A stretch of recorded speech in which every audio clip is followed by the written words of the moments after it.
इन दिनों जो चाइना में तूफान आया हुआ, ये काफ़ी ज़्यादा नुकसान चाइना को कर रहा है। इससे काफ़ी ज़्यादा तबाही मचा रखी है। वैसे ये तूफान जो कि टाइफन के नाम से जानते हैं, चलिए थोड़ा सा हम लोग इस तूफान के बारे में जा समझ लेते हैं कि ये तूफान क्यों आता है, किस लिए आता है, कारण क्या है और इससे कितना नुकसान पहुंचती है। उसके बाद फिर हम लोग न्यूज को डिस्कस भी करेंगे। इस तूफान को समझने के लिए सबसे पहले हम लोग समझते हैं कि आखिर ये जलवायु विज्ञान के बारे में। जलवायु विज्ञान जो कि चाहे वह फिर मौसम हो, जलवायु हो, वायुमंडल हो या किसी भी तरीके का कुछ भी प्राकृतिक घटनाएं होती है, उसे यही हम लोग जलवायु विज्ञान कहते हैं।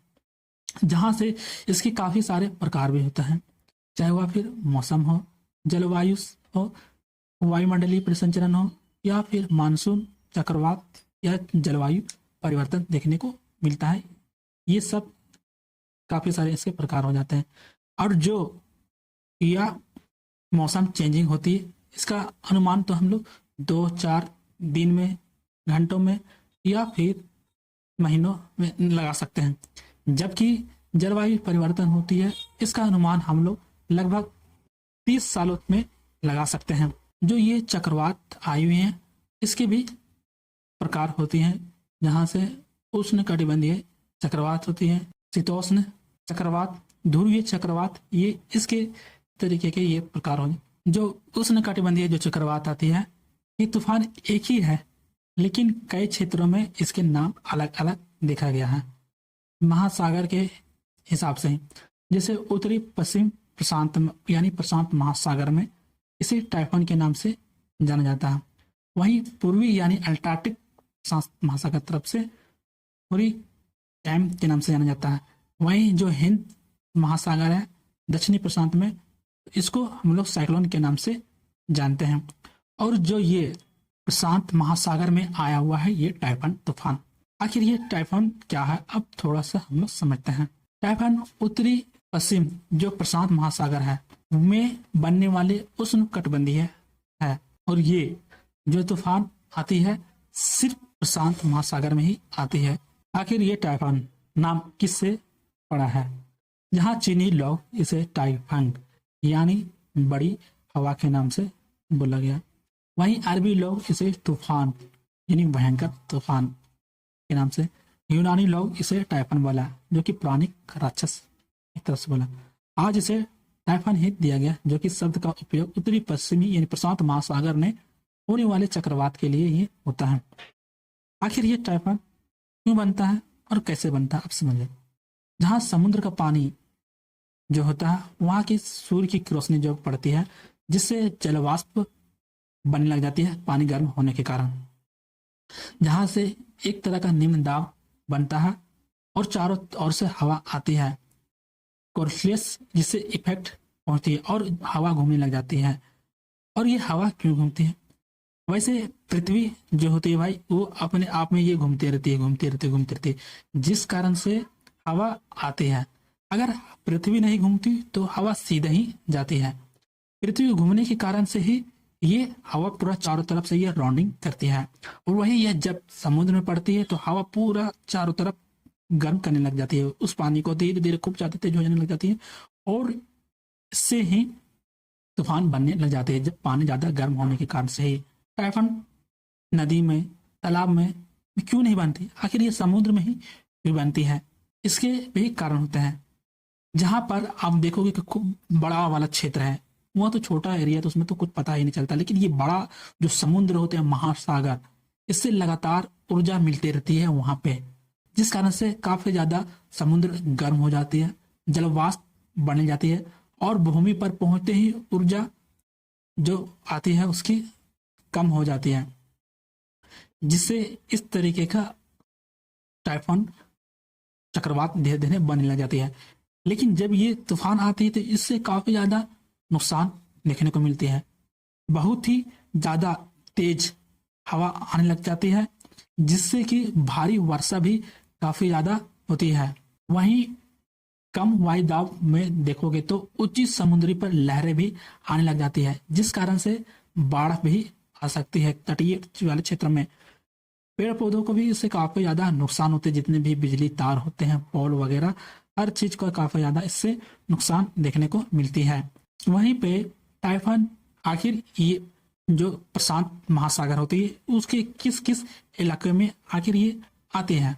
सबसे पहले तो देखा जाए तो फिलीपींस में इसका असर देखने को मिलता है, ताइवान में वाले क्षेत्र में, चीन में, जापान में, कभी कभी दक्षिण कोरिया वाले इलाका में भी इस तरीके का तूफान देखने को मिलता है। वैसे जो ये तूफान है इसकी माप हम लोग 3 तरीके से आसानी से कर सकते हैं। जहां से देखोगे कि अधिक हवा आ रही है उससे अनुमान लगाया जा सकता है।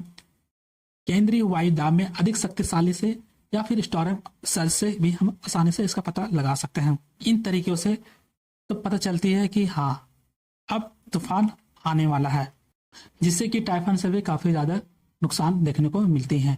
चाहे वह फिर मानव जीवन हो गया, भवन हुआ, जो भी घर वगैरह होते हैं उस पर गिरने की काफी संभावना होती है। पर्यावरण में काफी ज्यादा बदलाव देखने को मिलती है, अर्थव्यवस्था में भी देखने को मिलते हैं। अभी आपने चीन में ही देखे थे कि इससे काफी ज्यादा लोगों को प्रभावित मिला, 20 लाख लोगों को वहां से निकाल कर दूसरी जगह शिफ्ट किया गया। वहीं फिर इस चक्रवात में धीरे धीरे ये भूस्खलन का भी रूप ले लेती है। आखिर ये भूस्खलन है क्या?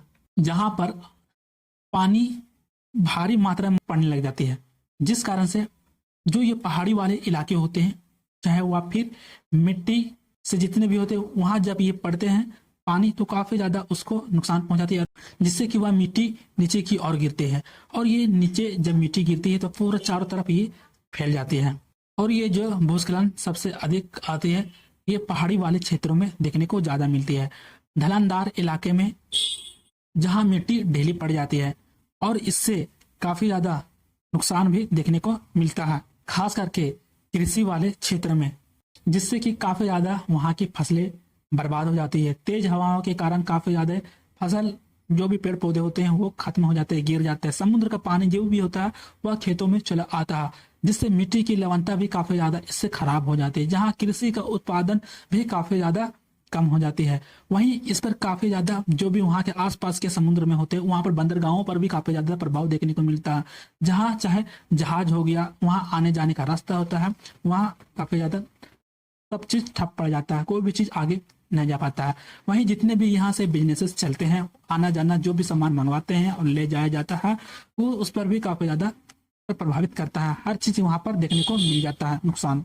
इस सड़कों व पुलों पर भी वहां पर नुकसान देखने को मिलता है, काफी ज्यादा सड़क खराब हो जाती है, काफी सारे पुल गिर जाते हैं, हर चीज का वहाँ नुकसान होते हैं। वैसे भारत में भी ये तूफान जो आता है इसे साइक्लोन के नाम से जानते हैं, और ये हिंद महासागर में आते हैं, और सबसे ज्यादा इसका प्रभावित पड़ता है बंगाल की खाड़ी में। जहां पर ये हिंद महासागर है वहां गर्म उथला पानी, अधिक नमी हो जाती है, और मानसून की नमी के कारण से ही यहाँ पर नुकसान देखने को मिलता है। आखिर ये हिंद महासागर में ही देखने को मिलता है। पानी अपेक्षाकृत उस पर पड़ता है तो काफी ज्यादा ठंडा पड़ने जाते हैं, जिस कारण से नमी हो जाती है, और ऊपर की हवा शुष्क रहती है, और ये काफी ज्यादा मात्रा में हवा तेज करती है, और यही तूफान जो आती है भारत में, और इसे हम लोग साइक्लोन के नाम से जानते हैं। वैसे जो ये तूफान आती है इसकी निगरानी करती है उपग्रह में सैटेलाइट के द्वारा, जहां से किसी तरह के कुछ भी वहां से पता लगाया जाता है। और इसकी जो संस्थाएं होती है ये सारी संस्था मिल करके अलग अलग तरीके के कार्य करती है। कोई चेतावनी देने काम करती है, कोई सूचना देने काम कर रही है, तो कोई बचाव कार्य कर रही है, कोई आपदा प्रबंधन के काम कर रही है। वहीं जो निगरानी और चेतावनी देने काम कर रही है वो IMD के द्वारा ही कर रही है, और जो ये सूचना जो महासागर के बारे में दे रही है वह INCOIS के बारे में द्वारा दी जाती है। और जो ये बचाव कार्य जो हो रहा है, जो किया जाता है, यानी NDRF के द्वारा ये दिया जाता है। और किसी तरीके का कुछ भी आपदा प्रबंधन में कोई भी पॉलिसी बनाना हो वह NDMA के द्वारा बनाई जाती है। तो इस तरीके का संस्थाएं मिल करके भारत में काम करती हैं। और विदेशों में जो होती है संस्था वो WMA के द्वारा में वैश्विक माना जाता है, जहां जापान में JMA के द्वारा ये होती है, और JTWC ये अमेरिका की ये संस्था होती है, और RSMC जहां ये क्षेत्रीय केंद्रों में ये काम करते हैं। चक्रवात जब आती है इससे काफी ज्यादा नुकसान तो देखने को मिलते हैं, लेकिन इसका समाधान होती है कि किसी भी तरीके का कुछ भी तटीय प्रबंधन होता है उसको बढ़िया से निर्माण करना और भी उसे मजबूत बनाना, ताकि किसी भी तरीके का जब भी इस तरीके का तूफान आता है तो तटीय इलाकों में उस पर काफी मजबूती से निर्माण करना, और देखना, जांच करना कि किसी तरीके का कुछ भी तरह से तो कमजोर तो नहीं है, और पहले से ही उस पर आपदा के लिए तैयारी में रहना, और सूचित कर देने लोगों को, जिससे कि काफी कम नुकसान देखने को मिलती है। इस कारण से हम लोग इसका समाधान आसानी से निकाल सकते हैं। वही अभी देखो चीन में ही हुआ कि काफी लोगों को यानी 20 लाख लोगों को एक जगह से दूसरी जगह शिफ्ट कर दिया। उससे काफी सारे नुकसान तो भी हुआ देखने को मिला, लेकिन काफी चीजें वहां की रद्द भी कर दी गई, जैसे कि उड़ानें थी रद्द कर दी गई जो कि वहां के आसपास के इलाकों की थी, उसे सूचित कर दिया गया। तो ये थी पूरा इस न्यूज की स्टोरी। यदि इनसे किसी तरह की कुछ भी कोई अपडेट आता है और भी तो मैं आपको नेक्स्ट वीडियो में ला कर दूंगा। यदि इनसे किसी तरह कोई डाउट है, कोई सवाल है, कोई क्वेश्चन आता है तो आप हमें नीचे बता सकते हो, मैं उस पर पूरे अच्छी तरीके से बताने की कोशिश करूंगा। यदि आपको और भी इसी तरह के वीडियो देखना है तो अभी हमारे चैनल को सब्सक्राइब करके बेल आइकन नोटिफिकेशन को ऑल पर क्लिक करना। तो चलिए फिर मिलते हैं ऐसे ही एक और अगले वीडियो में, तब तक के लिए गुड बाय।